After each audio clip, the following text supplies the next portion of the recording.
regresamos con argumentos. Seguimos conversando con el diputado de la Asamblea Nacional, vicepresidente de la Comisión de Diálogo y Paz, Luis Eduardo Martínez. En el bloque anterior hemos venido revisando las reacciones y las expectativas que hay sobre el restablecimiento de las relaciones diplomáticas entre Colombia y Venezuela con la llegada del embajador de Venezuela a Colombia, Félix Plasencia, y la llegada del embajador de Colombia en Venezuela, Armando Benedetti. Veíamos su agenda, hacíamos un resumen de pues, los encuentros que ya ha venido teniendo. Y no solo esto, sino que también hace unos días atrás, después de que se posesionó Gustavo Petro como presidente de Colombia, veíamos que inmediatamente los empresarios, el sector empresarial, productivo, los comerciantes, tenían ese encuentro en la zona fronteriza, lo que puede darnos una lectura de que estaban esperando, ¿no? Había gran expectativa porque se realizara nuevamente ese reencuentro entre las actividades comerciales entre Colombia y Venezuela por parte del sector comercial empresarial. En realidad debemos felicitarles a la directiva de Fedecámara, a los empresarios de la región fronteriza, porque tuvieron una velocidad de reacción que demuestra el grado de interés y de compromiso que tienen con la potenciación de las relaciones entre ambos países. Es más, hubo contactos preliminares que fueron previos hasta de las propias elecciones presidenciales colombianas. De tal manera que el encuentro que se produjo en Cúcuta no fue al azar, sino es el producto de una convicción de nuestro empresariado de cuánto pueden aportar por el bien del país. Yo felicito de la manera más efusiva al directorio de Fedecámara y a los directivos de Fedecámaras Táchira y de las cámaras de comercio que le pusieron tanto empeño a ese encuentro. Eso demuestra el interés que se tiene, que se va a poner. Tú me decías en el intermedio de que las cosas suenan bien, ojalá que se den, y yo te decía, y lo ratifico ahora frente a las cámaras, de que no hay ninguna razón por la que salga mal. El gobierno venezolano está interesado, el gobierno colombiano está interesado, el parlamento venezolano está interesado, el parlamento colombiano está interesado, los empresarios y comerciantes venezolanos están interesados, los empresarios y los colombianos, comerciantes colombianos están interesados. De esta manera, así todos los factores que tienen capacidad de jugar en esta alternativa que tenemos por delante quieren y están empeñados, todo va a salir bien. Es una gran oportunidad para Venezuela. Por cierto, dentro de apenas una semana se va a abrir otra ventana similar en Brasil, con Brasil. Ayer hubo un debate, está en discusión quién ganó el debate o quién no, pero lo que no está en discusión en este momento es que Ignacio Lula da Silva lleva una gran ventaja en las encuestas, así como se espera. Lula es electo presidente, entonces Venezuela abrirá también una importante ventana de oportunidades con Brasil. Con nuestro otro vecino Brasil, no es menor lo que usted menciona, pues venimos de años de unas relaciones difíciles con los países vecinos. Aislados completamente. Además las políticas desde Estados Unidos, del gobierno de Donald Trump, las políticas del gobierno antiguo de Colombia, y pues del presidente actual de Brasil, Jair Bolsonaro, las relaciones muy tensas entre estas naciones hacia Venezuela. Ahora se vienen cambios en el continente, ¿en qué se traducen y cómo podrían afectar también estos cambios, estos giros que están dando los países vecinos hacia Venezuela con las relaciones de Estados Unidos? Bueno, para Venezuela los cambios que se están produciendo son convenientes. Hoy mismo trascendió la opinión del presidente Castillo y del presidente Petro de que Venezuela tiene que incorporarse prontamente a la comunidad andina de naciones.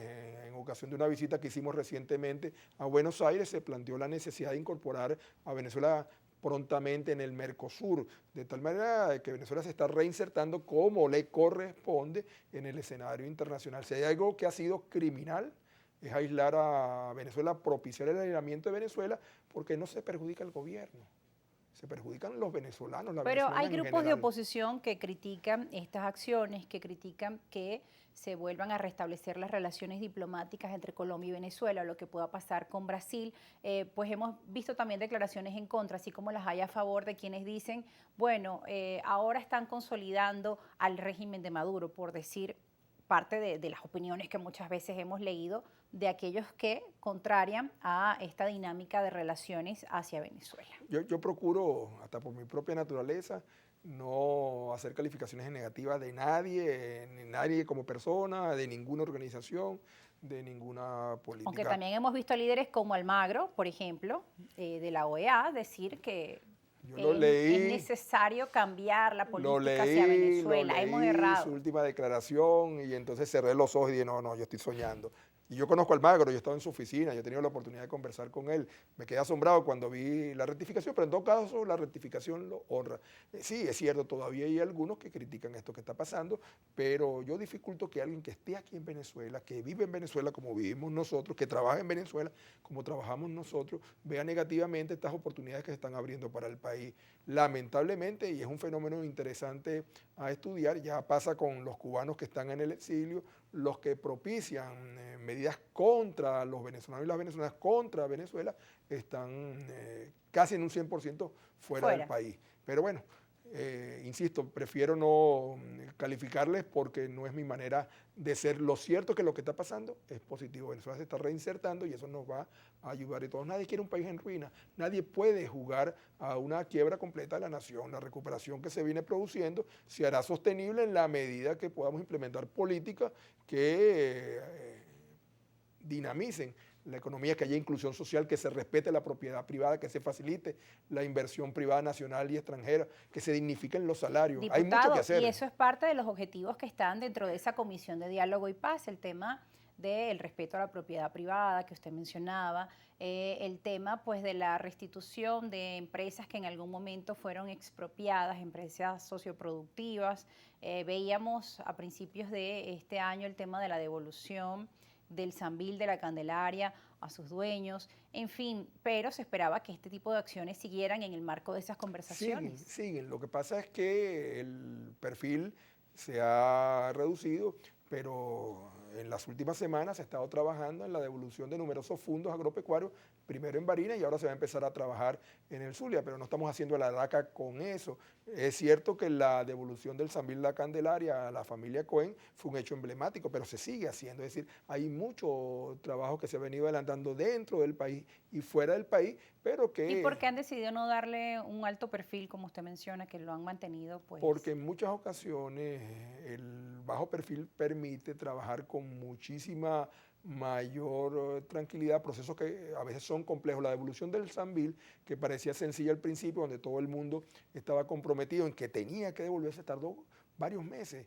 Y tarda varios meses porque hay tiempos Son que procesos. son procesos. Entonces, no es conveniente crear expectativas, y lo hemos aprendido. Ha sido parte del proceso de aprendizaje, pero yo quiero decir que yo me siento bien orgulloso de tener la oportunidad de servirle a Venezuela desde la Asamblea Nacional, pero dentro de ese orgullo para mí es particular el pertenecer a esta comisión que lidera Jorge Rodríguez Gómez, presidente también de la Asamblea Nacional, y que hizo posible la designación de un nuevo Consejo Nacional Electoral, hizo posible la reforma parcial de la ley del TCJ y la designación de una nueva directiva del TCJ, hizo posible una participación importante, casi total, de factores políticos en las elecciones regionales del año pasado y que sigue trabajando y que hizo posible.